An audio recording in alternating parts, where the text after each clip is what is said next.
Hello friends, good morning to all of you. Previous लेक्चरमध्ये आपण exercise number 1.2 पूर्णपणे complete केली होती. या लेक्चरमध्ये आपल्याला त्याचा नेक्स्ट टॉपिक शिकायचा आहे, quantifiers and quantified statement. Quantifiers and quantified statement. What is the meaning of quantifiers and what is the meaning of quantified statement, that we will see in this topic. या topic मध्ये आपल्याला quantifiers म्हणजे काय आणि quantified statement म्हणजे काय याची study करायची आहे. आता what is the meaning of quantifiers. लक्षात ठेवा, वर्ड्स देअर एक्झिस्ट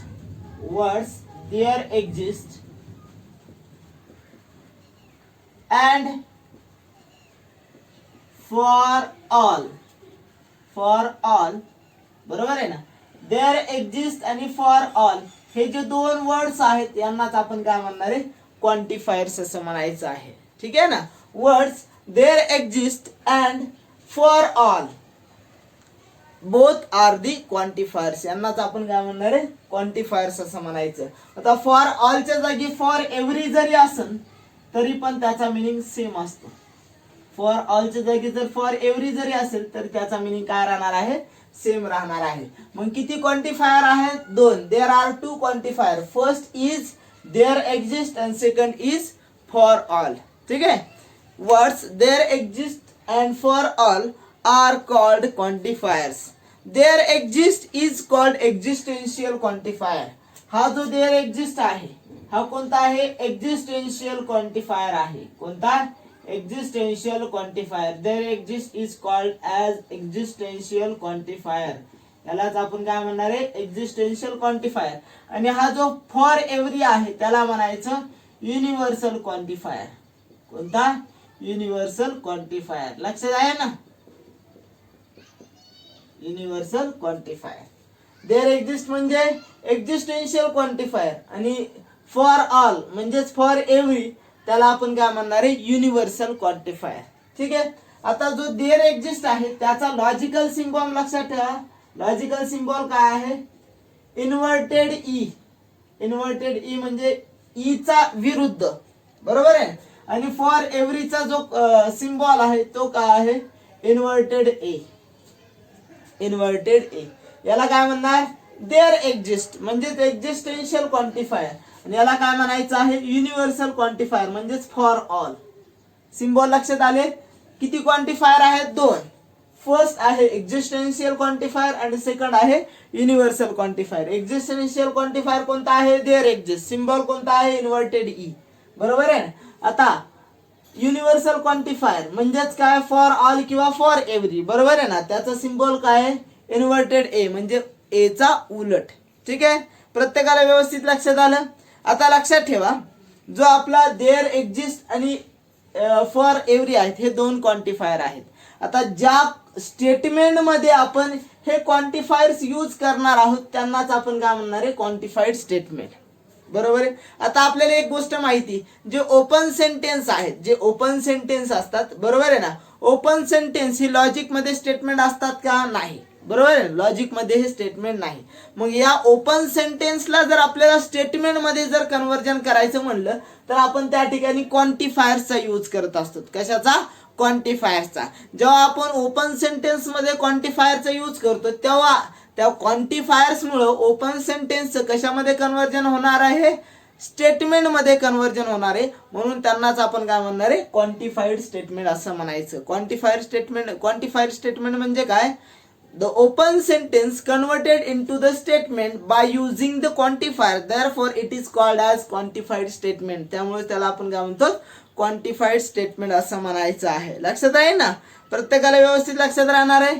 बार आता इकडे लक्ष द्या. आता कोणताही एखादा जर सेट घेतला किंवा कलेक्शन घेतलं, set is the well defined collection of the object. बरोबर आहे ना. मग for every quantified statement correspond to a collection and a condition. आता कोणतीही क्वांटिफाइड स्टेटमेंट आहे ती कशाची करस्पॉन्ड्स राहणार आहे, ती कशाची संलग्न राहणार आहे, त्याचा कलेक्शन आणि त्याच्या कंडिशन वरती डिपेंड राहणार आहे.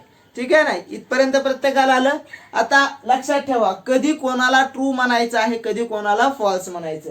म्हणजेच देअर एक्झिस्ट कधी ट्रू राहणार आहे, देअर एक्झिस्ट कधी फॉल्स राहणार, आणि फॉर एव्हरी म्हणजेच फॉर ऑल कधी ट्रू राहणार आणि कधी फॉल्स राहणार याची स्टडी आपल्याला करायची आहे. ठीक आहे ना. आपल्याला लक्षात आलं दोन क्वांटिफायर आहे, एक आहे एक्झिस्टेन्शियल आणि सेकंड आहे युनिव्हर्सल. एक्झिस्टेन्शियल म्हणजे देअर एक्झिस्ट, सिम्बॉल उलटा ई, बरोबर आहे ना. युनिव्हर्सल म्हणजे for all, that is for every, आणि त्याचं सिम्बॉल उलटा आहे, बरोबर आहे ना. ज्या स्टेटमेंट मध्ये आपण क्वांटिफायरचा यूज करून त्याचं स्टेटमेंट मध्ये कन्वर्जन करतो, बरोबर, त्यांना आपण काय म्हणणार, क्वांटिफाईड स्टेटमेंट असं म्हणायचं आहे. ठीक आहे.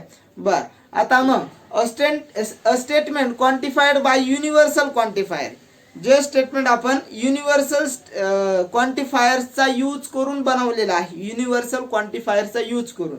आता तुम्हाला सांगितलेलं क्वांटिफाईड स्टेटमेंट म्हणजे काय, बरोबर आहे ना. ज्या स्टेटमेंट मध्ये आपण युनिव्हर्सल क्वांटिफायरचा, युनिव्हर्सल क्वांटिफायर म्हणजेच या फॉर एव्हरीचा, फॉर ऑलचा, या सिम्बॉलचा यूज केलेला आहे, बरोबर आहे ना. Statement quantified bye universal quantifier म्हणजेच हा सिम्बॉल, ठीक आहे, is true if all objects in the collection satisfy the condition, बरोबर आहे ना. आता हे जर युनिव्हर्सल क्वांटिफायरचा यूज करून आपण स्टेटमेंट बनवलेलं आहे. आता ते स्टेटमेंट ट्रू कधी राहणार आहे, जेव्हा सर्वचे सर्व ऑब्जेक्ट हे काय राहणार आहे, सॅटिस्फाय राहणार आहेत, बरोबर आहे. सर्व ऑब्जेक्ट जर सॅटिस्फाय असतील तरच आपण त्यांना काय म्हणणार, ट्रू स्टेटमेंट असं म्हणायचं, बरोबर आहे ना. आणि फॉल्स कधी राहणार आहे, and it is false if at least one object in the collection does not satisfy the condition, बरोबर. आता समजा तुमच्या कलेक्शन मध्ये 8 ऑब्जेक्ट आहेत, त्यापैकी 7 ऑब्जेक्ट त्याला काय करतात, सॅटिस्फाय होतं, पण 8वा ऑब्जेक्ट त्याला सॅटिस्फाय होत नाही, मग त्यांना आपण काय म्हणणार आहे, फॉल्स क्वांटिफाईड स्टेटमेंट. ठीक आहे. फॉल्स कधी फॉल्स राहणार, लक्षात आलं ना. जर आपण त्या स्टेटमेंटमध्ये, त्या क्वांटिफाईड स्टेटमेंटमध्ये युनिव्हर्सल क्वांटिफायर जर यूज केला तर ते ट्रू कधी राहणार, जेव्हा त्या कलेक्शन मधील सर्वचे सर्व ऑब्जेक्ट त्याला सॅटिस्फाय करत असतील.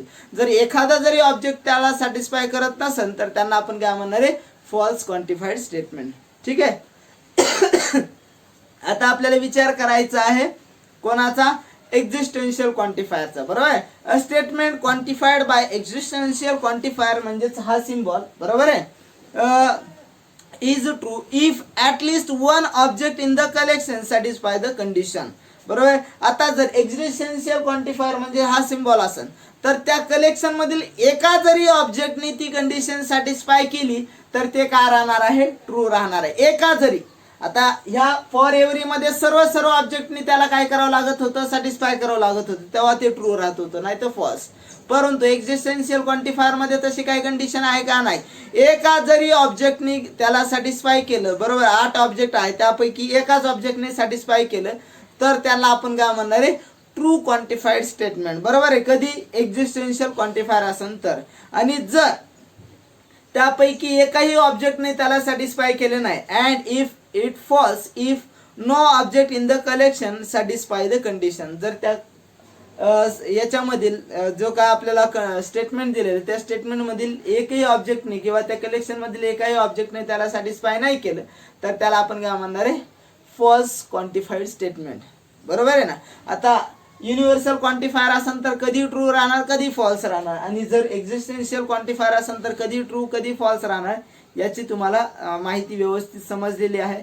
आता आपण काय करणार आहे, याच्या बेसिसवरती, क्वांटिफायरच्या बेसिसवरती एक्सरसाइज नंबर 1.3 मध्ये कोणते एक्झाम्पल दिलेले, कसे दिलेले ते आपल्याला सॉल्व्ह करायचे आहेत. ठीक आहे ना, एक्सरसाइज मधील एक्झाम्पल. ठीक आहे. त्यामुळे व्यवस्थित लक्ष द्यायचं आहे, कारण जर याची टोटली थेरी घ्यायची म्हणले, आता याच्यानंतर ड्युअल्स आहे, ड्युअल्स नंतर निगेशन आहे, निगेशन नंतर इनवर्स, कॉन्वर्स, कॉन्ट्रापॉझिटिव्ह हे आहेत, बरोबर. एवढी टोटली थेरी घेतल्यानंतर तुम्हाला लक्षात येणार नाही, म्हणून क्वांटिफायर आणि क्वांटिफाईड स्टेटमेंटच्या बेसिसवरती जे एक्झाम्पल आहेत ते एक्झाम्पल आपण आज सॉल्व्ह करणार आहेत, म्हणजे एक एक टॉपिक तुमचा व्यवस्थित लक्षामध्ये येईल. ठीक आहे ना, व्यवस्थित लक्ष द्या. आता त्यासाठी आपल्याला फक्त पहिला क्वेश्चन दिलेला आहे, क्वेश्चन नंबर 1. प्रत्येकाने व्यवस्थित लक्ष द्यायचं आहे. Question number 1, if A is equal to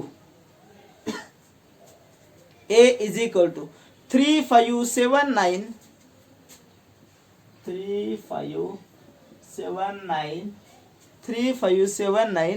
11 12. आता ए हा का आहे, सेट आहे. ए या सेट मध्ये म्हणजेच हा ए हा कलेक्शन आहे, त्याच्यामध्ये हे एलिमेंट्स दिलेले आहे. बरोबर आहे. क्वेश्चन आहे डिटरमाइन, क्वेश्चन काय आहे, determine the truth value of each of the following. Determine the truth value of the following. Truth value of the following हा तुम्हाला सेट दिलेला आहे आणि याच्या ट्रूथ व्हॅल्यू तुम्हाला काय करायचं सांगायचे आहे. व्यवस्थित लक्ष द्यायचं. ठीक आहे, व्यवस्थित. पहिलं काय दिलेलं, पहिलं स्टेटमेंट पहा. ट्रूथ व्हॅल्यू फाइंड आउट करायची. पहा, व्यवस्थित लक्ष द्या. There exist X belongs to A. There exist X belongs to A. बरोबर आहे. There exist X belongs to A such that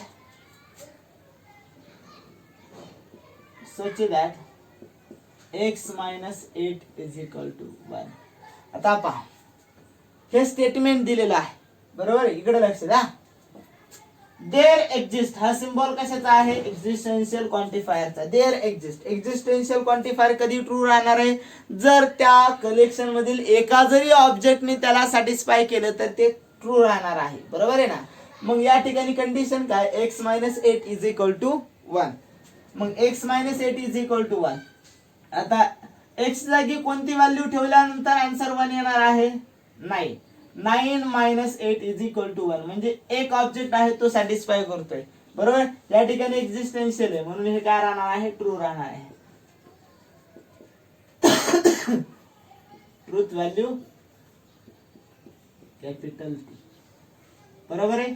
आता कॅपिटल T ट्रू कसा आलेला आहे, एका जरी यांनी सॅटिस्फाय केलं, कारण हा एक्झिस्टेन्शियल आहे, एका जरी एलिमेंटनी त्याला सॅटिस्फाय केलं तर तो काय राहणार, ट्रू राहणार. At least one of the element is satisfy, then we can say that the given statement is true if existential quantifier is given. ठीक आहे. आता सेकंड काय पहा, फॉर एव्हरी किंवा for all X belongs to A. कोणता universal quantifier आहे. Condition काय, X square plus X, X square plus X is an even number, is an even number. आता इकडे लक्ष द्या. आपल्याला चेक करायचे, प्रत्येक एलिमेंटला चेक करावं लागणार आहे. जर या ठिकाणी युनिव्हर्सल क्वांटिफायर आला तर प्रत्येक एलिमेंटला चेक करावं लागणार. पहा, 3 चा स्क्वेअर प्लस 3 किती आलं, 9 प्लस 3 दॅट इज 12, इवन आला. पुढं 5 चा स्क्वेअर प्लस 3 सॉरी 5, 25 प्लस 5 किती आला, 30. पुढं 7 चा square plus 7, 49 plus 7 that is 56. Next 9 square plus 9, 81 plus 9 that is 90. बरोबर. पुढं 11 चा स्क्वेअर प्लस 11, 121 प्लस 11 किती आला, 132. आणि नेक्स्ट 12 चा स्क्वेअर प्लस 12, 12 चा स्क्वेअर 144 प्लस 12 दॅट इज 156. म्हणजे ही कंडिशन सॅटिस्फाय होती. सर्व काय आलेले आहेत, इवन आलेले आहेत. त्यामुळे आपण काय म्हणणार, ट्रूथ व्हॅल्यू काय राहणार याची, ट्रूथ व्हॅल्यू काय राहणार आहे, टी राहणार आहे. ठीक आहे. Truth value is. आता third, there exist X belongs to A.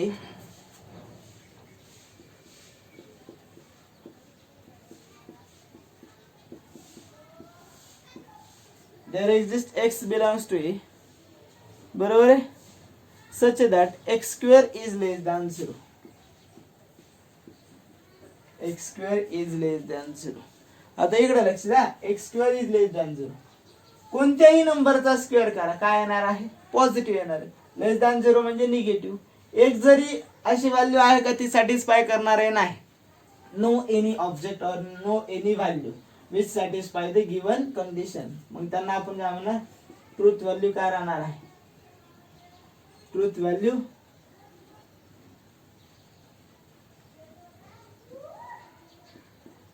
False. बरोबर आहे. सिंपल आहे. पुढे 4 number, For every x belongs to A, for every x belongs to A, काय आहे? x is an even number. X is an even number. आता सांगा x कोणता even number आहे? हा ऑड आहे, हा ऑड आहे, फक्त एक इवन आहे. सिम्बॉल युनिव्हर्सल आहे म्हणजे सर्व लागते. एक जरी नसेल तरी फॉल्स असतं. म्हणजे याची ट्रूथ व्हॅल्यू काय राहणार आहे? फॉल्स.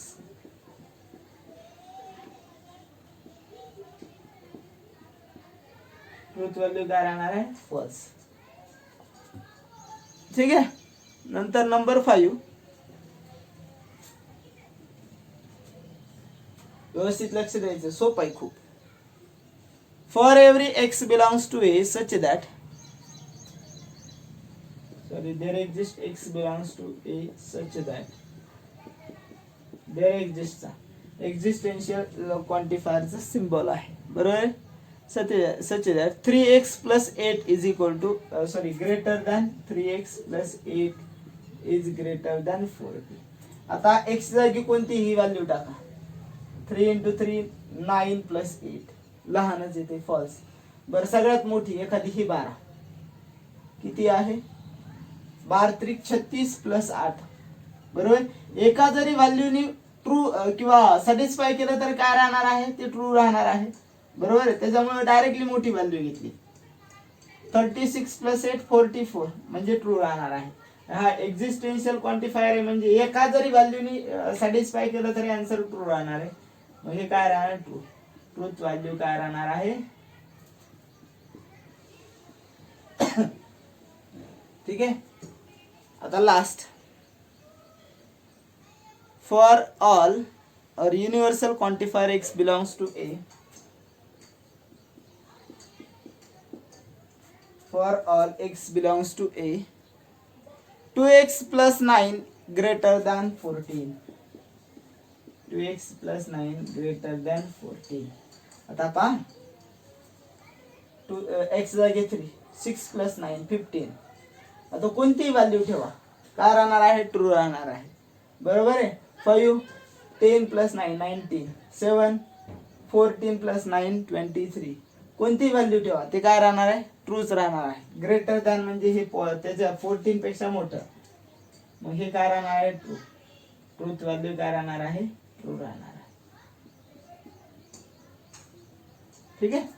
सिंपल आहे. आता याच्याच बेसिसवरती आणखीन तुम्हाला सॉल्ड एक्झाम्पल दिलेले आहे. ते सॉल्ड एक्झाम्पल सुद्धा तुम्हाला व्यवस्थित सॉल्व करायचे आहे. हे 6 एक्झाम्पल आहेत आणि ते सॉल्व एक्झाम्पल आहेत. ते सॉल्व एक्झाम्पल सुद्धा तुम्हाला व्यवस्थित बघायचे आहेत. बरोबर. ते 4 एक्झाम्पल दिलेले आहेत सॉल्व, ते बघायचे आहेत तुम्हाला. आणखीन याच्यामध्ये काय अडचणी असेल तर पूर्णपणे कंप्लीट होऊन जाईल.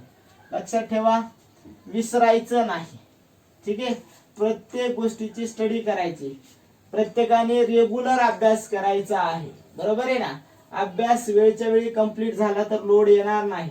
नाहीतर आता दररोज 2-2, 3-3 व्हिडिओ चालू आहेत. बरोबर आहे. कधी अभ्यास करायचा ते नाही सांगायचं, कंप्लीट करत चालायचं. वेळ नाही राहिला. आता आपण वाट पाहिली लॉकडाऊन उघडायची, पण ती काय उघडायच्या मार्गावरती नाही. त्याच्यामुळे आपण डायरेक्टली सुरू केलेले आहे फास्ट. ठीक आहे. आता नेक्स्ट आपण पाहणार आहोत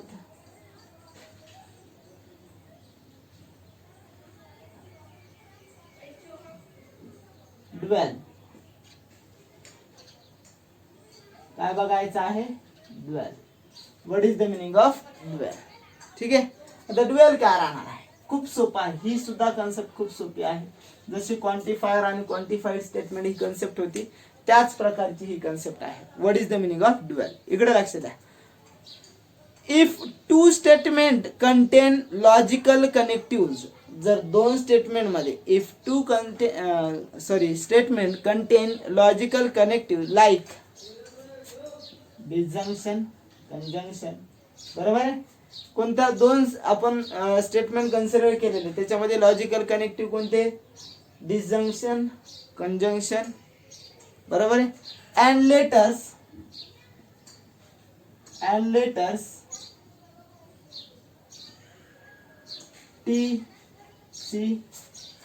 TC, then they are said to be dual of each other, त्यांनाच आपण ड्युएल ऑफ इच अदर. लक्षात ठेवा, जर पहिल्या स्टेटमेंट मध्ये तुम्हाला हा सिम्बॉल दिलेला आहे आणि दुसऱ्या स्टेटमेंट मध्ये त्याच्या जागी हा सिम्बॉल दिलेला आहे, मग ते दोन्ही एकमेकांचे काय राहणार आहे, ड्युएल राहणार आहेत. बरोबर आहे. किंवा त्याच्यामध्ये हे लेटर यूज केलेले, पहिल्यामध्ये टी आणि या टी च्या जागी दुसऱ्यामध्ये काय सी केलेला आहे. बरोबर आहे. थोडक्यात मला काय सांगायचं पहा, जर पहिल्या स्टेटमेंट मध्ये तुम्हाला डिसजंक्शन दिलेलं असेल तर सेकंड मध्ये काय पाहिजे, कंजंक्शन. जर सेकंड मध्ये फर्स्ट मध्ये कंजंक्शन दिलेलं असेल तर सेकंड मध्ये डिसजंक्शन. बरोबर. जर तुम्हाला टी दिलेला असेल, टी म्हणजे टॉटॉलॉजी बरं का, हा स्मॉल टी म्हणजे टॉटॉलॉजी, तर सेकंड मध्ये काय कॉन्ट्राडिक्शन पाहिजे. आणि जर कॉन्ट्राडिक्शन दिलेलं असेल तर काय पाहिजे, टॉटॉलॉजी म्हणजे रिप्लेस करायचं. आता याचं एक्झाम्पल सांगतो मी तुम्हाला काय करायचं आहे. पहा, dual of each other if one of them is obtained from the other by interchanging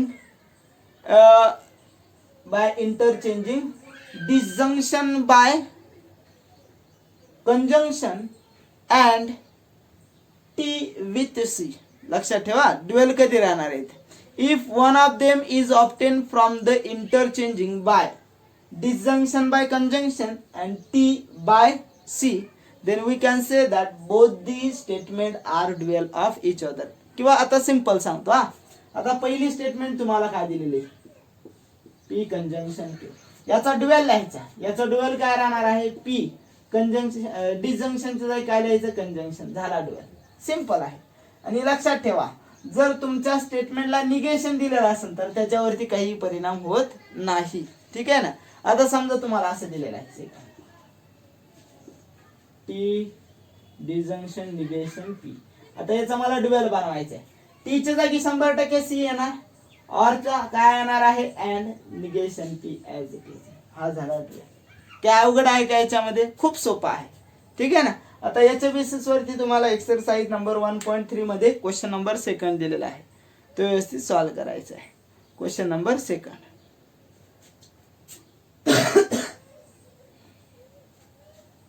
sorry, question number 2.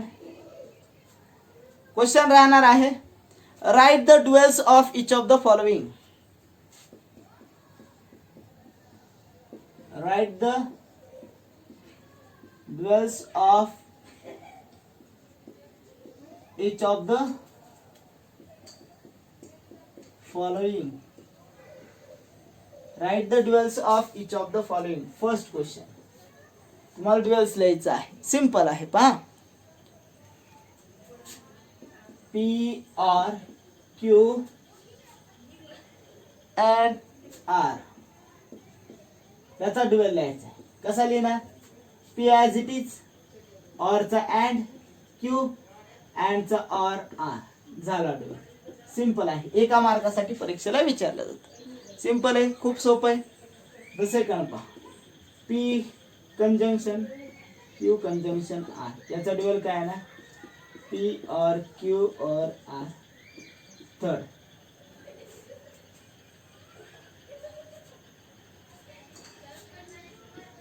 P or Q and R or S. काय येणार ड्युअल, पी अँड क्यू बरोबर, ऑरचा अँड, अँडचा आर, आर ऑरचा and S. Number 4,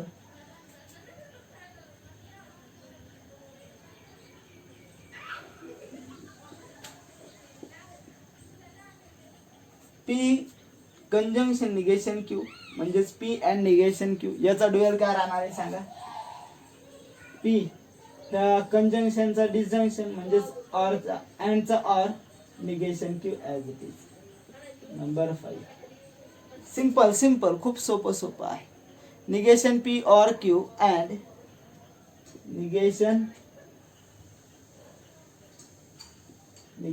P or Q and negation P or Q and negation R and S. बरोबर, negation P or Q and negation R and S. काय आहे ना, negation P, ऑरचं and Q, अँडचं or, negation R अँडचं or S. Simple आहे. पुढं negation P and, खूप सोपं आहे बरं का. Negation P and negation Q, negation Q and bracket P or Q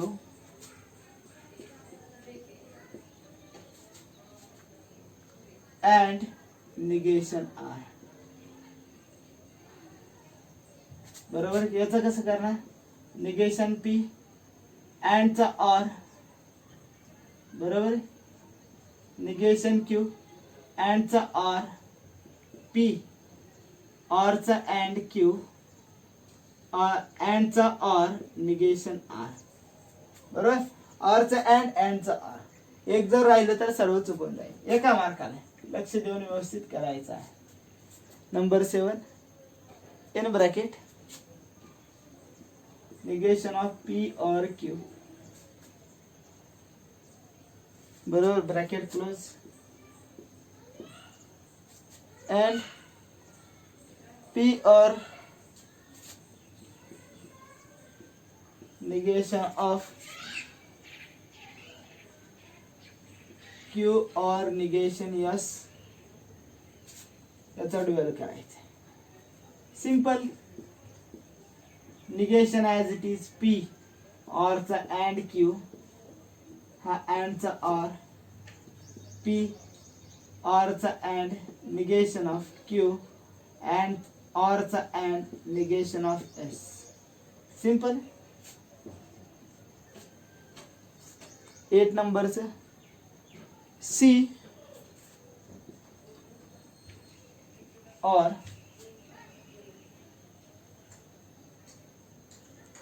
P and Q or R, P and Q or R. ठीक आहे. आता याला सॉल्व करायचं. कसं करणार, सी चा टी, बरोबर आहे. हा आरचा अँड, पुढं पी अँडचा ऑर, क्यू ऑरचा अँड आर. ठीक आहे. Number 9 negation P or Q and R. ठीक है. And T. त्याला सॉल्व करायची. कसं करणार, निगेशन पी ऑरचा अँड क्यू अँडचं ऑर आर, ऑर अँडचा ऑर टीचं सी. नंबर 10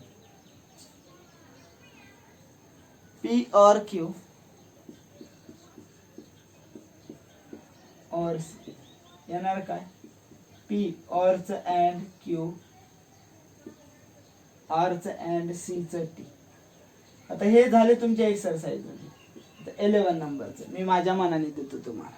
सोपं आहे, कारण त्याच्यामध्ये आणखीन, याच्यामध्ये माझ्या अंदाजे आणखीन एक कन्सेप्ट ऍड करायला पाहिजे. कोणती पहा, P and Q or capital T, बरोबर. याला कसं सॉल्व करणार, पी अँडचं ऑर क्यू, ऑरचं अँड कॅपिटल टीचं काय येतं, कॅपिटल एफ. लक्षात आलं. स्मॉल टीचं सी येतं, सीचं टी येतं, कॅपिटल टीचं एफ येतं, एफचं काय येणार, टी येणार. 12 नंबरचं जर घेतलं तर 12 नंबरचं समजा असं म्हटलं की negation of P or negation of Q, बरोबर, and F or small T. याला कसं सोडवणार, निगेशन ऑफ पी ऑरचं अँड निगेशन ऑफ क्यू, याचं काय आहे ना, और कॅपिटल एफचं टी, हा ऑरचं अँड टीचं सी. आता समजा वर्ड मध्ये दिलं, समजा विजय अँड विनय आर ब्रदर्स. याला कसं करणार ड्युएल मध्ये? विजय और अँडचं और करायचं. Vinay are brothers. जर या ठिकाणी नॉट जर आलेलं असतं तर नॉट ॲज इट इज, फक्त ऑरचं अँडचं ऑर. बरोबर आहे ना? हा सिम्बॉल जर डिसजंक्शन असेल तर कंजंक्शन, कंजंक्शनचं डिसजंक्शन, स्मॉल टीचं कॅपिटल, स्मॉल टीचं स्मॉल सी, कॅपिटल टीचं कॅपिटल एफ, कॅपिटल एफचं कॅपिटल टी, अँडचं ऑर, ऑरचं अँड. एवढं लक्षात ठेवायचं. हे लक्षात ठेवा. याच्या जागी काय लिहिणार तुम्ही? डिसजंक्शन जागी कंजंक्शन, कंजंक्शन जागी डिसजंक्शन, टीच्या जागी सी, सीच्या जागी टी. बरोबर. पुन्हा कॅपिटल टीच्या जागी कॅपिटल एफ, कॅपिटल एफच्या जागी कॅपिटल टी. बरोबर. अँडच्या जागी ऑर, ऑरच्या जागी अँड. एवढंच लक्षात ठेवायचं. तुम्ही कोणत्याही स्टेटमेंटचं ड्युएल करू शकता. सिंपल आहे ना? तर या कन्सेप्ट आपण आज या लेक्चरमध्ये पाहिलेल्या आहेत.